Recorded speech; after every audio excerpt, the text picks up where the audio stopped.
Well, good afternoon, everyone, and thank you so much for joining us at our first town hall meeting. I'm Dawn Garcia from Tucson, Arizona. I'm our current president-elect of the AIPG, and I am so glad that we're doing this. I know that everyone has missed having in-person get-togethers, both on the section and national levels. And the idea behind this town hall is to give us a chance to hear not only from our national leadership, but also just to reconnect with everyone, because we've missed having section meetings, field trips, and getting together more often. So the idea of this town hall is actually going to be a recurring one. We're also going to do a town hall next month, and our guest speaker is going to be Aaron Johnson, who's our executive director, and at that time, he'll be talking about what's happening at the executive director level. But today, we are going to have an opportunity to hear from Matt Rhoades, who is our national president. And I'm going to give a little bit of introduction about Matt, but mostly I'm going to let him give us a little bit about his vision of what's happening with AIPG, and then we'll have a question and answer period. So at this time, if everyone would please be sure to keep their microphones on mute, that will help avoid any sort of feedback. And when it comes time to the answer and question session, I'll let people on mute, of course. But in the meanwhile, please feel free to use the chat box if you're thinking of a question and want to throw it out there, or if there's any technological problems, just go ahead and put it in the chat during the meeting. And then I'll monitor that chat so that we make sure that we get to those questions. During the question and answer period, we'll ask people to keep their questions fairly brief and keep each question about 2 to 3 minutes so that as many people as possible can participate during the 1 hour we have for this. So Matt is originally from Missouri, and he is a very active geologist. He's done a lot of different things like any good geologist. He's worked in a variety of different disciplines within geology, starting at Harding and Lawson Associates in Denver, worked at a variety of consulting companies, was state geologist at one time. He's worked in exploration geology and is currently an independent geologist, Rhoades Associates, working on an exploration project in Nevada. And he joins us from somewhere on his way to the field. Matt, the floor is yours. Well, thank you very much, Dawn. I will tell you, I kind of characterize my career path, which has been anything but a linear progression for sure. I call myself pretty much a jack of all trades and certainly a master of none, but I really don't take that as an insult because it's managed somehow to get the light bills paid over the years. And it's taken me a lot of different places and some really neat projects. And I've met a lot of wonderful people along the way and have benefited greatly from that. As we're speaking, I'm sitting across the highway from the Fallon Naval Air Station in Western Nevada. I'm about an hour east of Reno, hoping to catch a 5:45 flight tomorrow morning back to Kansas City, because Friday morning I'm giving a presentation on a geotechnical project I was involved with down in Bogota, Colombia about 6 years ago. And I have very little background in geotechnical, that's for sure. But it's a neat presentation in that there's a lot of moving parts and a lot of international input, because I was working with an international team. And so I'm really looking forward to doing that. A couple of weeks ago, I was in Chicago meeting with the joint sections of Illinois and Indiana. It was their first get together post-pandemic. And I gave a presentation then on the project that I'm working on right outside of Eureka, Nevada now, a gold exploration project. and they were a really good group. It was very well received, a very nice bunch of folks, and it just kind of, for me, kind of reinforced, now I know why I do this, because you meet really good people, good technical folks, you have a lot of good interchange, and I benefit greatly from that. And it was just, I don't know, like I say, it was very well received, very nice people, and at what I considered a pretty swank golf course. It reminded me that I developed a real short list of 178 reasons why I don't live in Chicago. Two of the leading two were weather and traffic, but it was a net a very positive experience. I'm glad I went. And, we got the Geologic Society in Nevada Symposium coming up in a couple of weeks. We got a bunch of different moving parts. We got something coming up in Asheville, North Carolina with the Highway Symposium. So at any rate, the kind of the diversity of what we get exposed to in the geologic realm, it's fun. I mean, it's fun, it's diverse, and I thoroughly enjoy it. It's not getting old at all for me. If anything, it's kind of revving up even more. So it's the neat stuff that we get to do. So I'm very glad to participate in every way, shape, and form. It's been fun. So Dawn, you had a list of questions that you wanted me that you had sent me, which I promptly lost. That's okay. No worries. But they were more complex than, hey, Matt, what's your favorite color? And what was your dog's name? Yeah. No, and I'm happy to do some moderator prompted questions for you, Matt. Would you like me to switch to that format? Yeah, because I like that when we had that discussion last week. Okay, fantastic. So one of the things that I think we'd all like to talk about is the value of Aipg. So Matt, would you give us your perspective about what do you value about being an Aipg member? What keeps you as a member, and especially such an involved member that you devote a lot of time and energy to this organization you have for several decades. So what is it that keeps you there as a member, and what do you value about Aipg? Well, you know what? That's a really good question. And I will tell you, I've been involved in Aipg now 30 plus years, but I've also been a past president of the Colorado Groundwater Association. I belonged to AAPG back in the day, SME back in the day, a bunch of different organizations, and they've kind of come and gone. But the unifying theme all along that way has been Aipg. And part of that is the folks that I've been in the mix with, the types of conferences I've been able to go to, the field trips, which, I mean, I got into geology first and foremost for the field trips.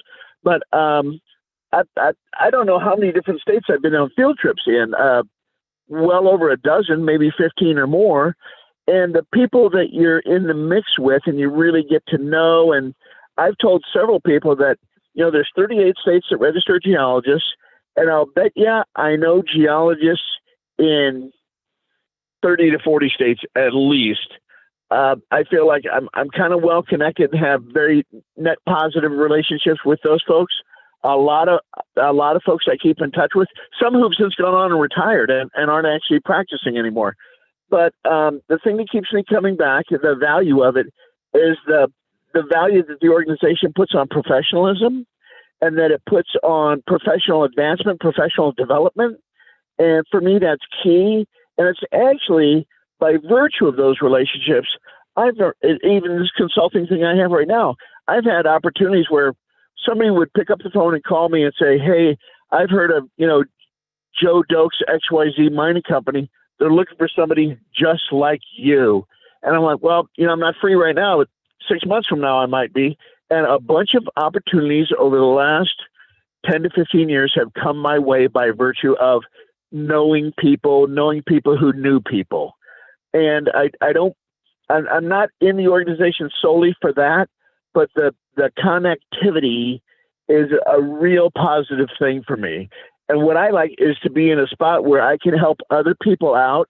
If they're calling and they're looking for, do you know anybody down in New Mexico who can do this, this, and this? Or somebody like up in Montana? And actually, I know a person. They might not be the person, but you might be 3 phone calls away from that person. And I like to be able to facilitate some of that, kind of grease the skids, if you will, to help people out. And I really love being in that position, and certainly with junior people that are getting right out of school, or, they've been 2 or 3 years out, now they're looking to do something else. I really love helping those folks. And I don't know, I've never gotten that out of other organizations. I really have not. I got little pieces and parts of it, but within Aipg, it's a steady, continuous stream. It really is that the dynamic just continues to keep marching on. And I consider it fun. I keep in touch with an awful lot of folks, but for me, it's fun. So I'm in it for the fun, basically. That's great. Simple answer. I have to echo what you're saying, Matt, that at our last board meeting, when we met in Albuquerque, we went around the room and we said, how many people here have actually gotten a job through an Aipg connection? And I was one of quite a few people who raised their hands. And I confess, I probably have gotten at least 3 different positions through Aipg connections, and really appreciate that kind of a small town atmosphere that we have with Aipg compared to some of the very large organizations. So that's great. Well, those are all very positive things about Aipg. So my next question for you is about the challenges facing the organization. And as president, of course, you're going to have the opportunity to really direct the focus of Aipg to some of the challenges. So would you talk a little bit about what are some of the biggest challenges facing us now, and what is your vision for how you want to tackle some of those challenges? Well, that's a very good question, and it goes right to the crux of it. With our changing demographics, we have an awful lot of younger people who everything that they think they need can be found on the internet. And they can TikTok whatever. They can develop all kinds of LinkedIn relationships across the country and what have you. And they live in a digital world. They grew up in a digital world, and whatever they really, really want, they can find digitally. And I have actually found quite the opposite to be the case, that face-to-face and one-on-one and protracted phone calls give me a lot more of what I'm looking for than the digital relationships. But with that said, also, by and large, a lot of younger people are not joiners, if you will. They don't join organizations. They're not comfortable doing that. And they're really not comfortable when one of the youngest people in the room might be 50 years old. And so the challenge that we have in front of us is to get younger people, and by younger, I mean whether they're sophomore, junior, senior as an undergrad, whether they're a graduate student, whether they're right out of school and or 5 to 10 years of experience, that entire cohort we want to be in the mix with and kind of inculcate them and explain to them what the value is of what we're doing. That you can't get that. You cannot get off the internet interaction with 8 people on a field trip. It doesn't happen. It might happen as an undergrad, or it might happen when you've got to go to field camp, but it doesn't happen as a professional anywhere nearly as much as I don't know, when I was coming up through the ranks, as I would have liked to have seen it.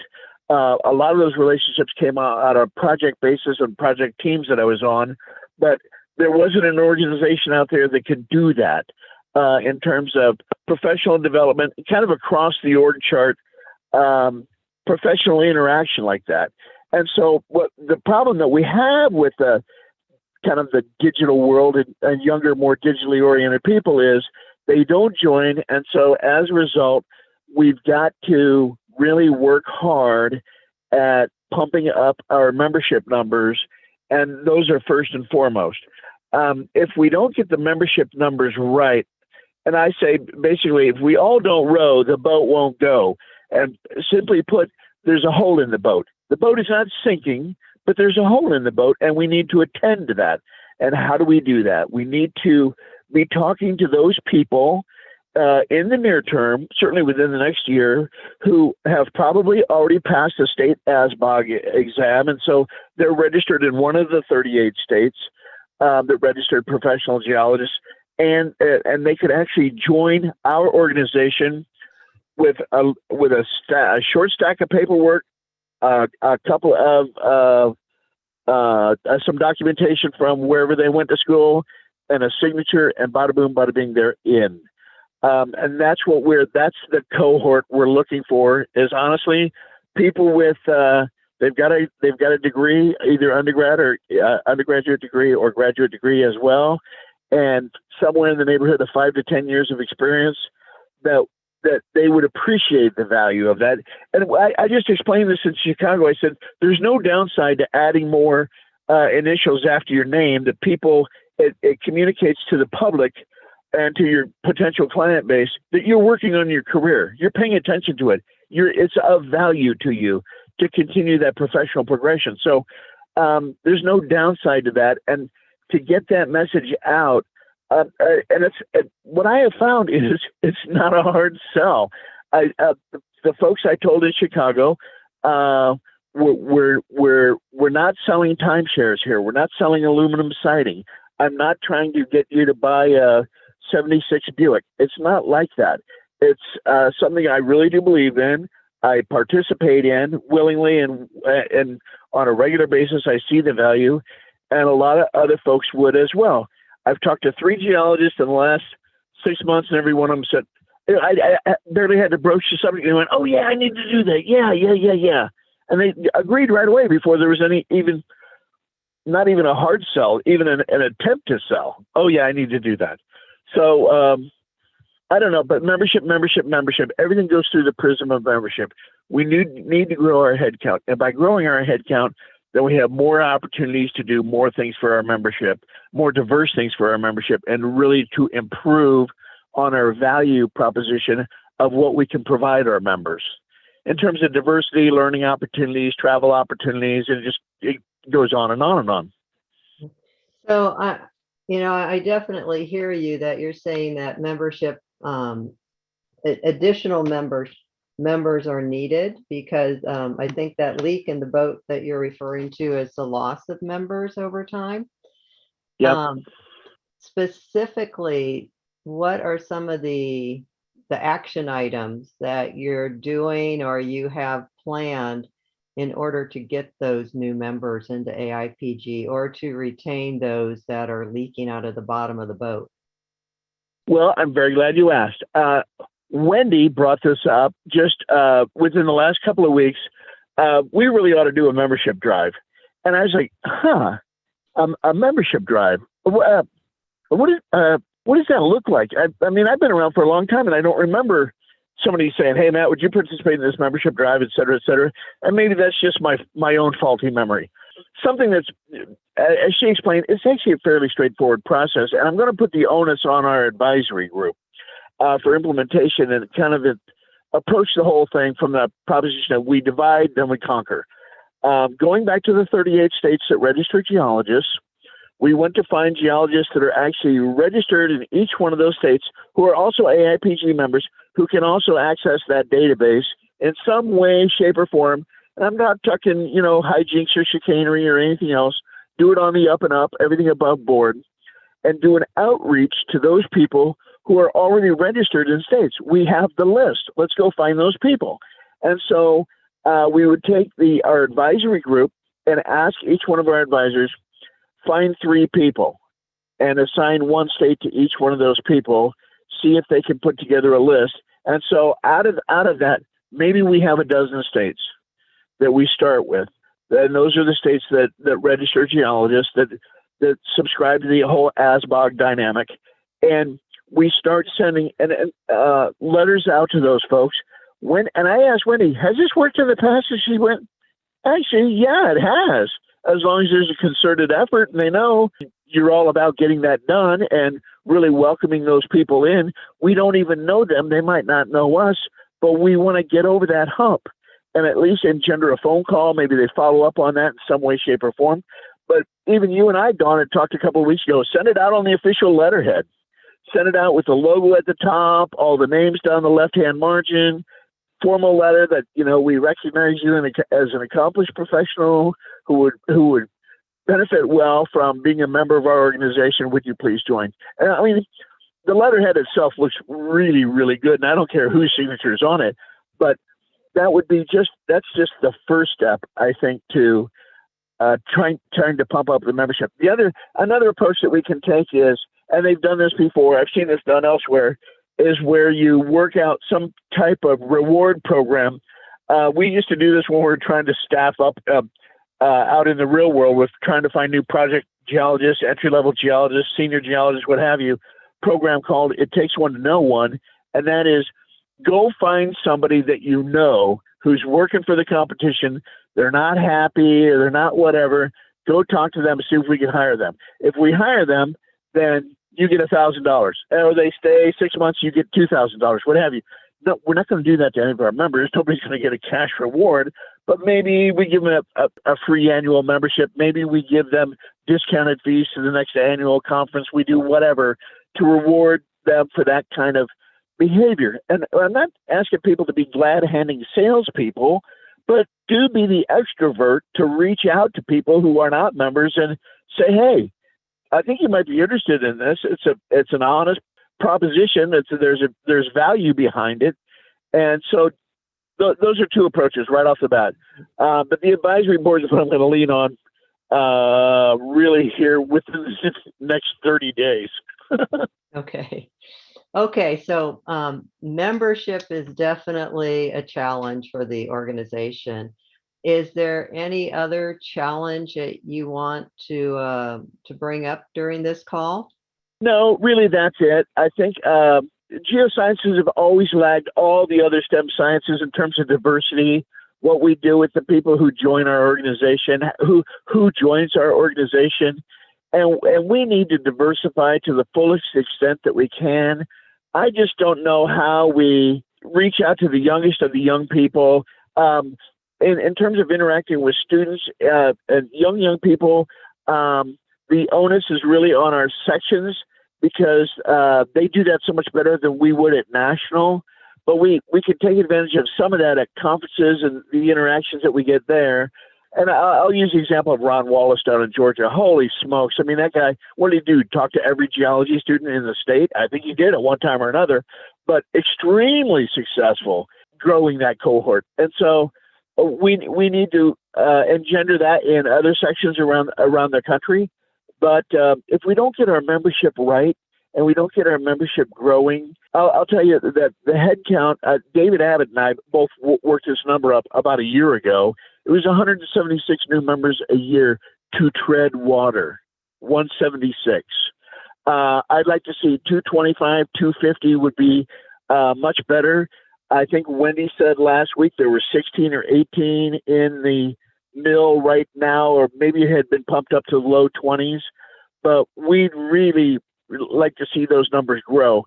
And the presentation I gave a couple of weeks ago in Chicago, I let them know there isn't some other external entity out there who's coming to save us. There isn't somebody who's put together a plan out there and who's going to come in and sell the plan to us and grow us. We are, the problem is ours. We own it individually as members, and we are the people who possess the answer to fix it and to get over the hump and to make things right. And so it's incumbent upon each of us individually. So if you see the opportunity of somebody you work with who's young lady who's down around the corner from your office, or she's always on the same conference call or what have you, talk to that person and say, hey, you know what? This is what I do. I'm in this organization and it's an institute, very professional. I think you'd be a great fit. I think you would benefit from that. And get people talking to other professionals. And what I would like to see, and I told the folks in Chicago, like, take example Golder. You certainly know the Golder organization, and I'm just picking one right out of them. If you have a shop, let's say the Denver Golder office is all the senior geos in that office, or more than 75% of them, are CPGs. a new person coming into that office or a project level person with 5 to 10 years would already realize the pressure is on. Wow, I better become a CPG. All of these people are CPGs. Now, the professional engineers have been doing that for decades. And whatever you do as an engineer within your subdiscipline or what have you, you better become a PE in that discipline, tanto pronto, if you're hoping to advance professionally. I would like to be in that same situation and have geologists benefit from the same dynamic, that they get to grow themselves professionally, but they understand the kind of the peer pressure, if you will, that, hey, in this organization, if you're going to advance, you better become a CPG. Mm-hmm. I'd like to see that. I'd like to see it all over the country, quite frankly. Well, that's some great discussion, Matt. And there's a lot of comments coming up in the chat that like that idea of approaching the not just the states with licensing, but definitely states with licensing, getting those licensed geologist lists, but also targeting states that don't have licensing because the CPG means a lot there too. Right. So moving on to another question. So I know that you're involved in a lot of different organizations, and you mentioned a few of the groundwater groups that you've been in. And many of our membership are involved in multiple professional societies. And I was wondering if you would talk a little bit about how Aipg fits in with all those different geological societies, whether or not we have a unique role, and which of those other societies are the ones that are the most important for Aipg to keep close ties with. I think some of our thinking along those lines is slowly morphing as we're coming along the curve. First and foremost, I think we should interact with those organizations that have a cohort that kind of sort of look like us. And by saying that, I mean, when you go to the meetings, the conferences, what have you, they're chock-a-block full of professional geologists that are doing whatever in their profession, but they've been at it for a while. And that is to say, we're not going to a meeting that's full of petroleum engineers. We're not going to a meeting that's full of landmen, or a meeting that, for better or for worse, is full of academics and or a lot of grad students that are running around with resumes. Organizations, one that I see it's an obvious one is AEG. We've known those folks for a long, long time. They've really, really struggled over the years, and this is like going back 20 years. But man, they've been able to grow organically. They've managed to hang on and do fairly steady. And I think we really need to be in the mix with those folks, because they're so strongly environmental and they're so strongly engineering and they're professional accomplished geologists. They look like us in that a conference with the AEG and setting up a booth at whatever their meeting is, I would characterize that as a target-rich environment, and that is where a whole bunch of potential clients are walking right by, potential new members are walking right by you all day long, and all you got to do is, I feel like I'd be the carnival barker standing up there. Hey, are you geologists? I need to talk to you. Just give me a minute. That kind of thing. AEG is one of them. This other group that I don't even know is this highway geology group that I actually found out about it from other geologists who work in aggregates and limestone quarries. And I knew nothing about that group other than they provide one of the, as I was told, one of the best geology conferences in the country. I went, what? I don't even know who these folks are. We've since found out they're going to have a conference, I think it's next month, in Asheville, North Carolina. And when I found out about them and had the discussions with them, I found out that Dina with ASBOG down in Atlanta, she's been going to those conferences for over 20 years. She's on their planning board. She knows them quite well. And I called a guy that he had a bunch of statements that he put on LinkedIn. I got him on the horn and talked to him. He used to be a CPG, but then when the Carolina chapters kind of went on the rocks and their meetings dropped off, he stayed in this highway geology group. And I asked him, well, highway geology, I don't know what that involves, but is it just a room full of engineers? And he said, no, they're all geologists. The engineers have their own conference. So they're all geologists, and we do a field trip. We'll have a day of papers and presentations and student posters, et cetera. And then we all load up in the buses and go out for field trips and go check stuff out. I said, they sound just like us. I mean, they really do. And he says, they're not huge conferences, a couple hundred, 300 people, but they draw from all over the nation. And each year they switch from, one will be East Coast, next year it'll be West Coast, and they're all over. They're in Helena, Montana. This one's in Asheville, North Carolina. But this year is their 72nd annual conference. I've never even heard of these people, and we should be talking to them certainly. So I'll use those as two examples right off the bat: AEG and this highway geology group. Those are the types of folks we should be meeting with that already have a lot of professional geologists walking around and showing up and paying their dues and attending their conferences. We need to visit with those folks and really be in the mix. Okay. And Matt, I know you're near Reno. I went to a conference in Reno. The AIPG annual meeting is probably 2002. That was a joint meeting between AEG and AIPG.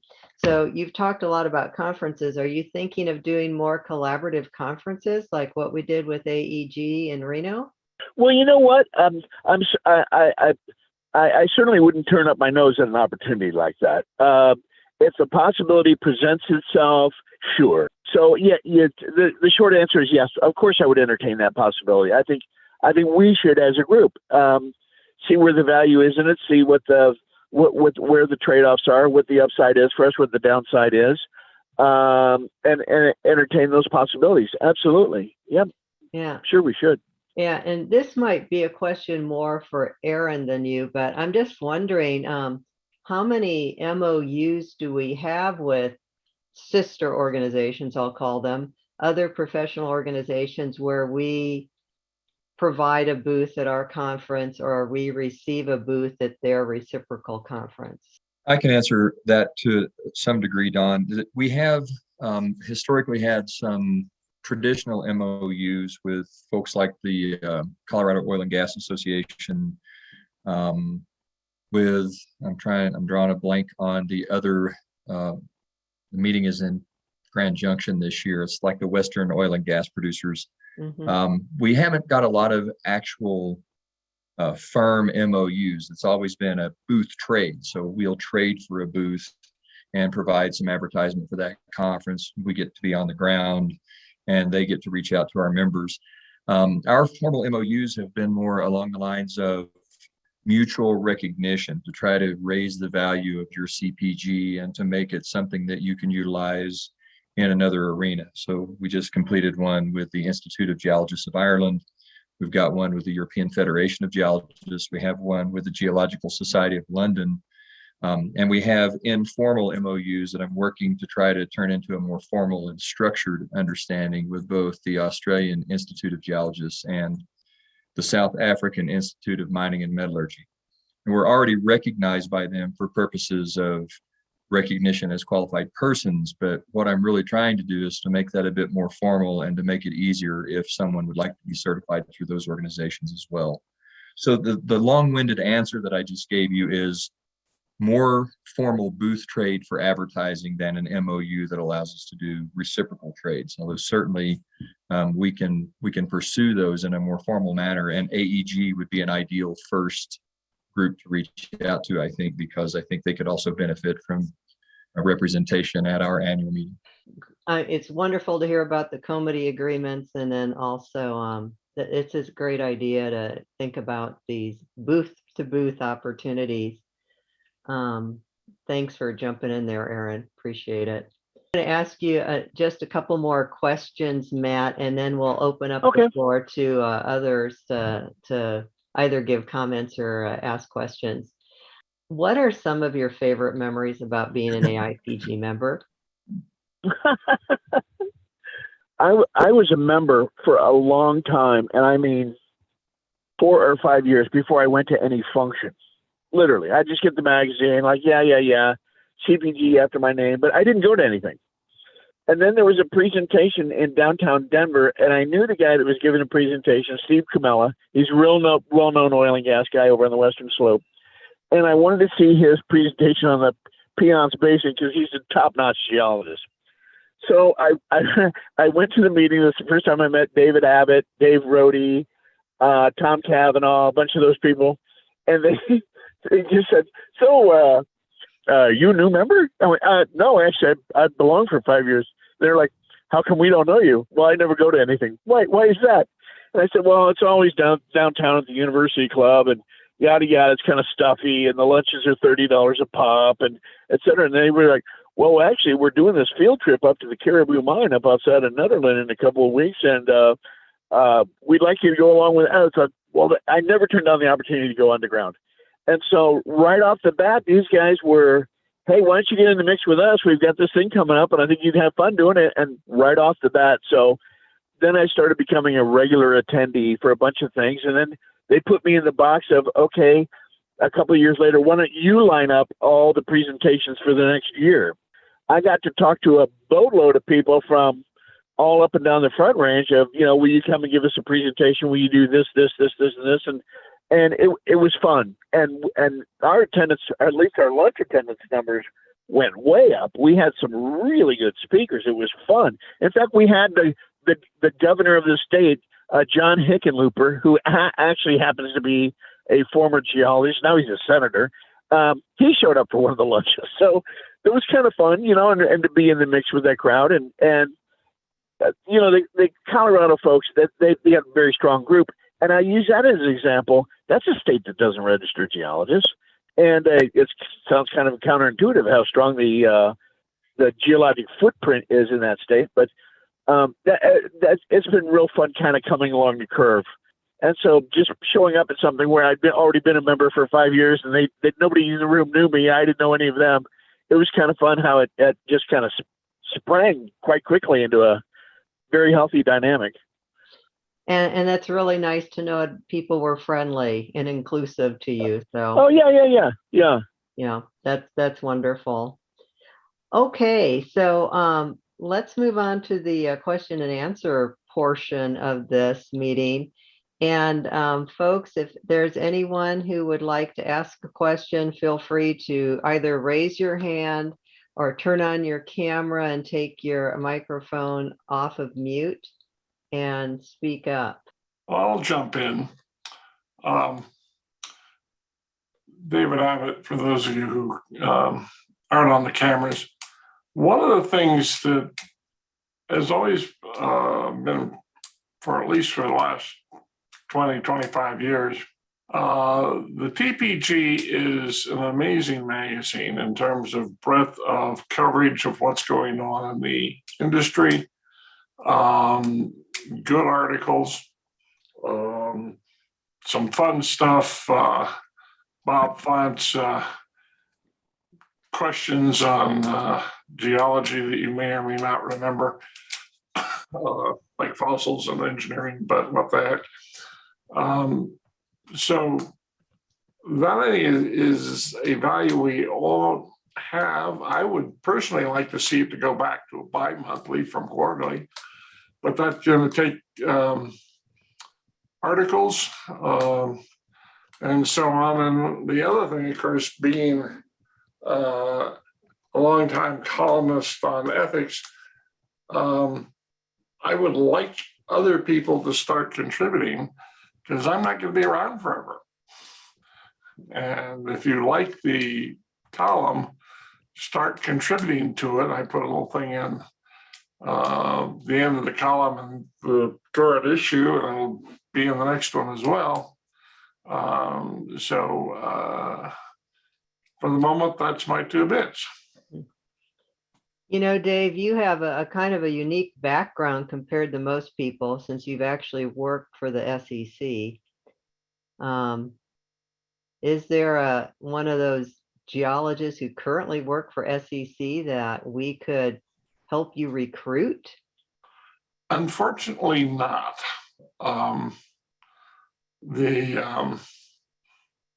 when we had two geologists in Denver, we both were members, both CPGs. The folks in Washington, the lawyers seem to think that if you're an applied scientist, you must be an engineer. And so right. Yeah, positions in Washington are engineering positions. And really the problems with mining companies, with oil companies, are far more commonly geologic problems than they are engineering problems. But the lawyers don't know what they're doing, and they keep hiring engineers. Other questions, comments? Yeah, I've just put one in the chat. I've just compiled from the list of members in Texas, how many people work for organizations as opposed to people who are individual consultants or retired. This is part of trying to find ways to raise funds to help underwrite some of the activities we're planning in the Texas section. And it's quite alarming. Out of 355 members in the Texas section, only 104 are associated with organizations, as far as I can tell from the membership list. So this does two things. One, it means that outreach is hard because the other 251 are presumably not in very regular contact with large groups of other geologists. And the other thing is it reduces the pool of people we can ask for to ask for funds and for new memberships. So I don't know what we can do about that, Matt. Yeah, that's a tough one, and we had that conference call a couple of months ago when I think we had like 40 plus people on that call from Texas. And to harken back to what David said about TPG, there were people who remembered Geotimes really well. Like, wow, it used to read it all the time, and then it became Earth Magazine, and then it got farmed out, became Nautilus, and wow, I sure do miss that. And I read the TPG every time I get it, but wow, I wish there was something I was getting in the box every month that I could read. But I do know a lot of those are money losers. They get to be, unsustainable in terms of cranking those out. But the other part about outreach, Texas is an enormous state, and they've got, I don't know how many, if you look at like the Permian Basin Geologic Society, West Texas Geologic Society, Houston Geologic Society, and the ones in Dallas, et cetera. I don't know how you go about doing that statewide. I really don't. Although I do know on that call, we had people from all over the state. We had people from Odessa and Midland and Beaumont that were on that call. But I really don't know how you go about doing it statewide in a place that's, as big as the country of France, something like that. Other questions, comments? Hey, Don, it's Mark Shaw here in Maryland. As you know, I've been involved the last year or so with the mentoring program. And I'm just thinking, and I'm not sure the history around Aipg's connection. And it seems pretty spotty with university geology programs.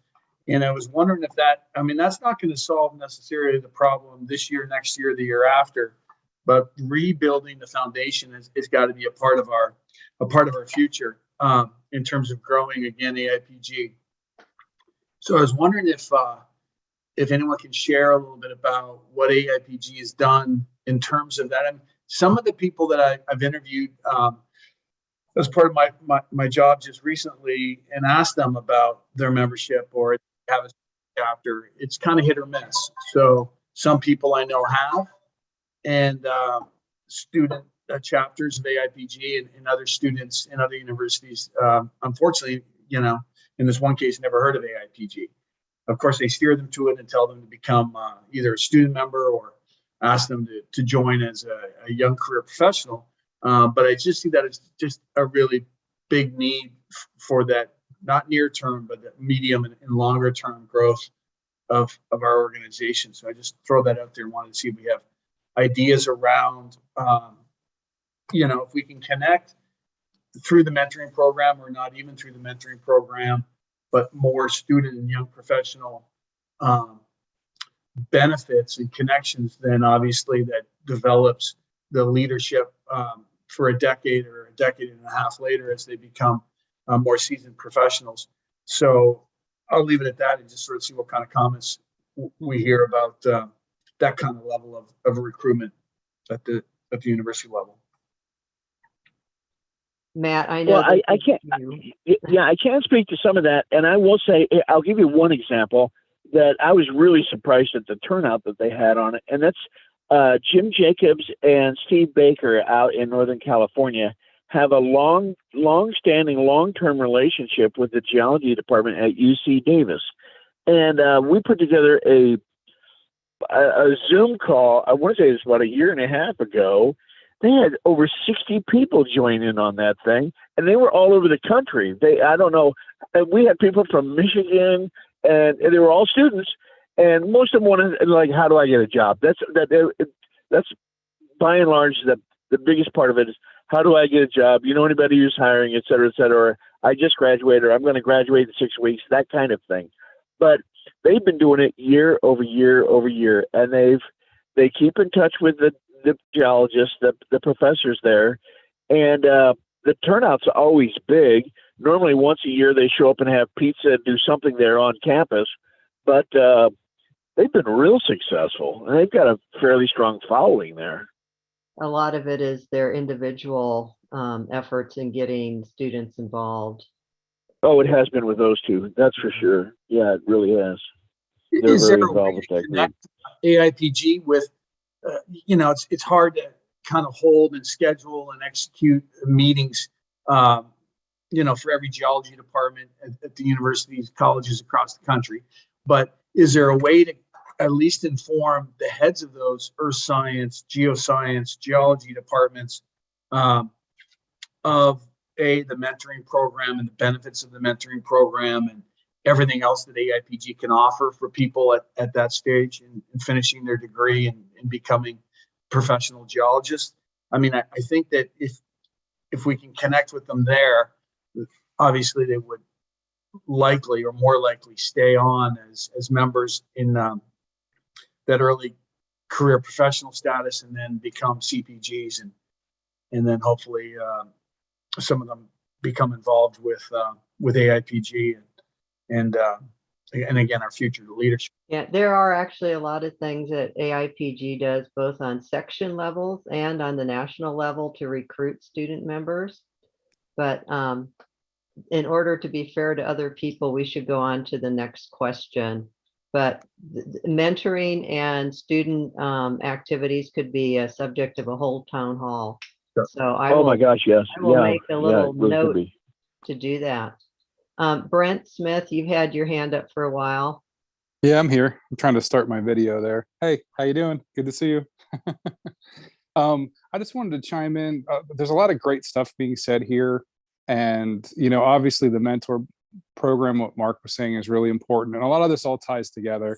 I guess I put a message in the chat earlier. We're talking about the student sections, and, that's where everything starts as far as mentoring somebody and teaching them the value of getting through this whole, getting into an organization and being part of something like Aipg. But the one thing I wanted to bring up is, a lot of it starts at the section levels. We really need to be thinking, and this is something I've struggled with Ohio a lot, is what else can we do for our, for our members to promote people to become involved? Because Ohio is one of those states, and there's been a lot of this in the chat. We don't have licensure. It's very hard to get licensure. We've had some, attempts at doing it in recent years, but it all falls flat. So that's the real benefit here is getting in touch with the professionals. And there's a lot of organizations like consulting firms like I'm in that we can get people involved. But really, it's like, what is the value?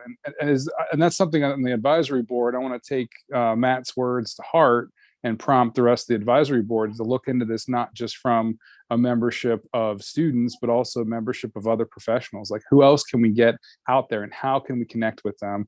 And, we were all confused during past 2 years of everything that's been going on, and now we have these wonderful digital platforms. One of the simplest things might be petitioning our members to come up with some easy 1-hour free webinars, be it over Zoom or whatever. I mean, I just want to, so I'm going to go back to the advisory board with some of these ideas and spitball some of these things, because ultimately my point being is that it's not just the students. It's like what Mark was saying and Matt was saying, we got to figure out the best ways to get in touch with our current membership or potential membership base that doesn't even become involved with these things, and figure out the best ways to reach them now that times are changing, and people maybe don't want to take the time or the effort to meet in person. So I just wanted to throw my 2 cents in. It's not really a question, but I wanted to make sure there's some other voices being heard, after Mark's remarks on the mentorship program, and of course Matt's deep discussion on his platform. Mm-hmm. Yeah, I love the idea about those webinars. We actually have a list of volunteers who will give a 1-hour technical talk as a webinar if a section or anyone that wants to coordinate it. I know we've got a couple of people on this call today. Both David Abbott and Steve Stokowski have volunteered to give talks as part of that list of volunteer speakers. Yeah, and that's excellent, because that's one thing I want to try to talk to some of the professionals. We have our Aipg Ohio section dinner meeting tomorrow night, and we invited the state geologist to talk. Yeah, so our new state geologist, Mark Jones, is going to be our guest speaker. We've got Donnie Lum coming up from the Kentucky section, because we're coordinating efforts with him for the annual meeting for next year. But the real push I'm trying to make right now too is, I look at Minnesota and Michigan and Wisconsin, because we have a lot of great volunteers in those locations, and they have such involvement at the state level, at the government level. And that's something I'm trying to push now, is we kind of lost some of our membership in Ohio with Ohio Environmental Protection Agency and the Department of Natural Resources. So, that's another thing we can be looking out towards, is looking to those state organizations where they don't have deep involvement in Aipg. Can we get them involved? Great Very good point. That's a really good point. Yeah, that's a really good point. Bill, you've had your hand up for a while. Yeah, I just want to make a comment about Jim Jacobs' success out here in California, because I helped with some of that. One of the things that Jim did, and what we did, was form chapters at the different universities, UC Davis in particular, Sonoma State, and now I think he's doing also UC Santa Cruz. And I've given presentations and webinars at those universities, and those really got the students excited about Aipg, but in particular the field trips that we put on. And I was pleased to help out Jim with those, and led several field trips into different areas. Particularly one of the areas down here is the mercury mines down in near San Jose, which is now a county state park. But I think opening chapters at different universities really is the key to driving this. And Don, if you want, you can put me on your list for giving a webinar or technical presentation. I have several that I update regularly. Particularly, I'm interested in gold and the gold rush out here in California, trying to write a book on it, and mercury in particular also. But I think the chapters really help. Yeah, absolutely. Thank you so much, Bill, not only for your comments, but for volunteering to be on the speakers list. We'll definitely put your name on there. And R.R. Gannat, you've had your hand up for a while also. Yeah, thanks. My name is Rich Gannat with KPRG and Associates out of Wisconsin here. And I guess my question is there anything else that can be being done perhaps at the federal rulemaking level where the importance and value of having a CPG stamp off on new regulations coming out? Now, I'll use an example of one that just recently came out in 2015 at the federal level, was for coal combustion residuals and management of those. And there's a whole section in the regulation which then also flows down to states, as states do individually, and they generally mimic that. But there are whole sections of the requirements there which are development of groundwater monitoring programs and statistical evaluations and so on that are required as part of that permit. And those are put together by the geologists and hydrogeologists associated with those sites. But the requirement is that a PE stamp off on that to certify that it's appropriate. And I mean, it's crazy because we write it and we can't stamp it. We got to go down the hall to a civil engineer or an environmental engineer who doesn't have the first background in this type of stuff yet. Right. We're out of the loop. That's frustrating. Okay. Unfortunately, we are at about the end of the hour and we did not get to all the questions. There's another really good topic about raising the profile of geologists in the public, which also ties in with the public regulatory system. So, but well, you know what? One thing I'd like to offer up at the tail end of this, Dawn, is anybody who wants to, please feel free to shoot me an email. My email address is Rhoades. It's my last name, RHOADESGEO1. I'm a geologist.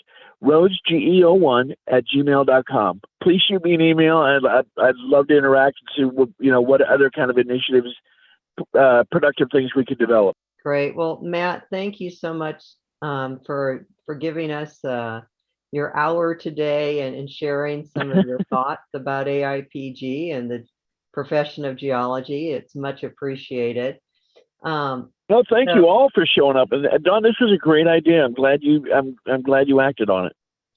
I'm glad to do it. And I want to thank also the participation of our national staff who's here: Wendy Davison, Kathy Duran, Aaron Johnson. And Aaron will be our speaker next month to talk about some of the things that we're doing as an organization. And I suspect that we'll hear some about the statistics of Aipg, but also about some of the things that National does to help raise awareness of the geology profession and other things. So this session is being recorded. I assume that also the chat will be available as part of the recorded session, so that if anybody did miss out on some of the many comments in the chat, they'll show up too. So thank you again for being here this afternoon. I wish you all a wonderful rest of your day and look forward to next month. Take care, everyone.